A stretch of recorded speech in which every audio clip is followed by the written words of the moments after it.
नमस्कार। आज नंबर को देखें तो large cap down, mid cap थोड़ा डाउन, स्मॉल कैप डाउन, थोड़ा माइक्रो कैप अप।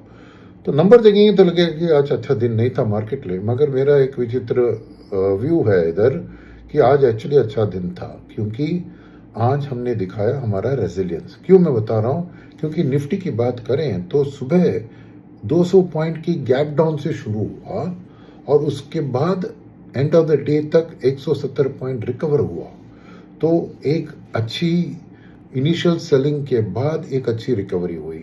और ये हर इंडेक्स की बात है। मैंने mid cap index, small cap index, micro cap सबका दिन शुभ आरंभ नहीं था, मगर एंडिंग में नेगेटिव में एंड हुए, मगर far less negative than the opening में जो गैप डाउन हुआ था।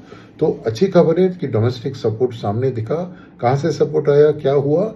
पहले चीज है कि सपोर्ट आया ब्रेंट क्रूड से, क्योंकि आज 13वें दिन था जहां पे ट्रंप की ईरान के ऊपर हमला जारी था।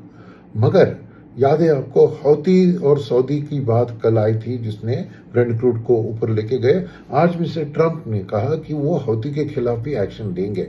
तो शायद ब्रेंट क्रूड मार्केट को थोड़ी शांति मिली कि अगर ट्रंप हौती के खिलाफ भी एक्शन लेते हैं तो शायद वो जो थ्रेट सऊदी ऑयल रेड सी के जरिए आना, तो उसमें थोड़ा राहत मिल सकता है। तो इसलिए आज तेल 100 को पार नहीं किया, 100 से रिट्राई करके 3% तेल गिरा आज। तो पहला सपोर्ट तेल की दाम से आया। फिर उसके साथ आया कि FIIs, तो ओवरनाइट उन्होंने बुरी खबर देखकर कल उन्होंने 3000 करोड़ बेचा था, आज उन्होंने करीबन 4000 करोड़ बेचा और 1000 करोड़ ज्यादा।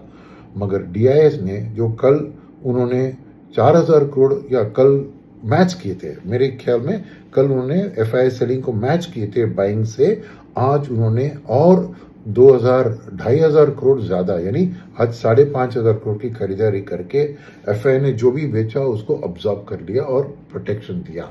और वो दिन भर करते रहे, यानी इनिशियल करेक्शन के बाद सस्ते में मिले स्टॉक्स जाके खरीदे। इतना नहीं कि मार्केट पॉजिटिव है, क्योंकि आज खाली 2 सेक्टर, एक मीडिया और एक ऑटो ही पॉजिटिव में है, बाकी सब सेक्टर्स लाल निशान में ही थे। मगर आरंभ से एंड तक सभी में इंप्रूवमेंट आपने करीबन देखा है। तो इस हिसाब से हम देखेंगे तो शायद मैंने ऑटो का पॉजिटिव दिखाया, पता है गलत है, वो आईटी और मीडिया आज पॉजिटिव थे।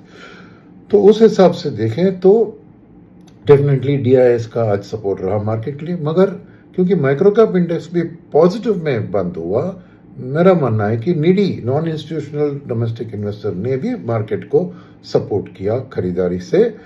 2 एडवांस डिक्लाइन रेशियो में खास नहीं दिख रहा है। 1400 स्टॉक बढ़े थे और 1600 स्टॉक गिरे थे, तो सब फ्री फ्लैट मट हर जगह पे शायद गिरावट की शुरुआत के बाद वैल्यू बेस्ड बाइंग आकर नीडी ने भी किया। तो ये अच्छी खबर है, क्योंकि बुरी हालत जिससे 2 दिन से मार्केट गिर रहा था और आज सुबह भी शुरुआत हुआ, उससे आज जो रिकवरी हुई उससे मेरे अगले हफ्ते के लिए एक थोड़ी पॉजिटिव टिगर दिख रही है। बिकॉज इसके अलावा चाहे वो डॉलर इंडेक्स हो या इंटरेस्ट रेट्स डॉलर में हो या रुपये की इंटरेस्ट रेट्स हो या करेंसी हो, उसमें कुछ बदलाव ज़्यादा नहीं था, सब फ्लैटिश ही थे, राइट।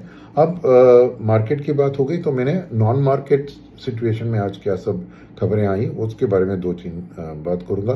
तो पहली चीज़ है कि यूनियन कैबिनेट ने एक 3000 करोड़ का भाव्य रसायन scheme, dedicated chemical park announce किया, जो अच्छी एक बूस्ट देगी केमिकल इंडस्ट्री के लिए।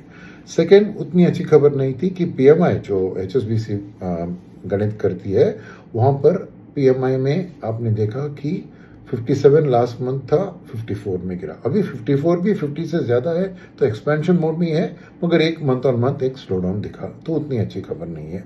तीसरी बात है कि अमेरिका ने आज एक सेक्शन 301, देखिए उनके पास एक 124 312 दो राहत थे और उन्हें 338 एक नया सेक्शन लेकर कनाडा पे डाला है। अब 301 के ऊपर जो उन्होंने कार्रवाई की है, जांच किया है, उसके जरिए उन्होंने 10% टैरिफ इंडिया के ऊपर लगाया है। तो ये अच्छी भी है, बुरी भी है। अच्छी क्या है, हमारे कॉम्पिटिटर देश जैसे चीन, वियतनाम, थाईलैंड को 12.5% है, वो अच्छी है। सेकेंड चीज इतनी अच्छी नहीं क्या है, 70% हमारे एक्सपोर्ट्स को अभी ये 10% का एडिशनल टैरिफ लगेगा। और एक अच्छी चीज जो अच्छी नहीं है वो है कि हमें एक एग्जेम्पशन जो टेक्सटाइल एंड अपैरल के लिए टैरिफ रेट कोटा का एक TRQ कहते हैं, वो एग्जम्पशन नहीं मिला। तो इसमें अच्छी और बुरी दोनों खबर साथ में है। और आज के अर्निंग्स पे ऊपर थोड़ी ध्यान देते हैं। तो आज एक NBFC श्रीराम फाइनेंस की अर्निंग्स बहुत बढ़िया आई, हमें 60% की YoY प्रॉफिट की बढ़त, नेट इंटरेस्ट इनकम उनका 33% बढ़ा और नेट इंटरेस्ट मार्जिन भी उनकी एक्सपेंड हुई 8% से 9% तक।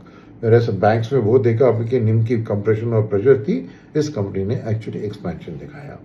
और बैंकिंग क्षेत्र से आज बैंक ऑफ बड़ौदा ने रिपोर्ट किया, एक भयंकर 72% ड्रॉप था, बट सबको पता है कि क्यों, क्योंकि एक केस वो हार गए जो NMC हेल्थ करके मिस्टर BR शेट्टी करके एक NRI है, उनका जो लोन प्रॉब्लम में आया, तो उसके बाद केस जो था वो हार गए वो केस, तो उसका राइट ऑफ उन्होंने 5,700 करोड़ का लिया है। अगर उसको निकाले और नेट इंटरेस्ट इनकम देखे, वहाँ पे भी उनका करीबन 9.5% की बढ़त थी, तो उसको हटा दें तो अर्निंग्स अच्छी थी। इसके अलावा टाटा कंज्यूमर प्रोडक्ट्स का अर्निंग्स भी अच्छा आया, 28% ईयर ऑन ईयर प्रॉफिट की बढ़त। और फिर हिंदुस्तान जिंक जिसका बाई प्रोडक्ट सिल्वर होता है, तो नेचुरली उनका दुगना प्रॉफिट में बढ़त दिखा। तो रिजल्ट्स आज बाय एंड लार्ज अच्छा थे मार्केट के लिए।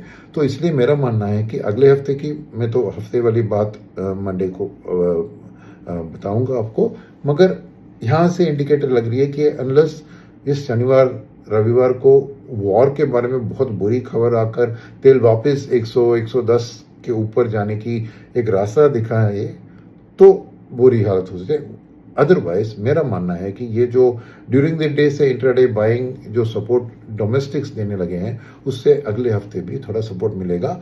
अगले हफ्ते ऑफकोर्स बड़ी चीज़ है कि फेड का 28-29 को फेड की बैठक है, जहाँ पर इंटरेस्ट रेट पॉलिसी पेपर उसका इम्पैक्ट सब चीज़ के ऊपर दिखेगा, और फिर मानसून को भी ट्रैक करना पड़ेगा। मगर मेरी उम्मीद थोड़ी जागी है आज की परफॉर्मेंस को देखकर। धन्यवाद, मिलते हैं मंडे को।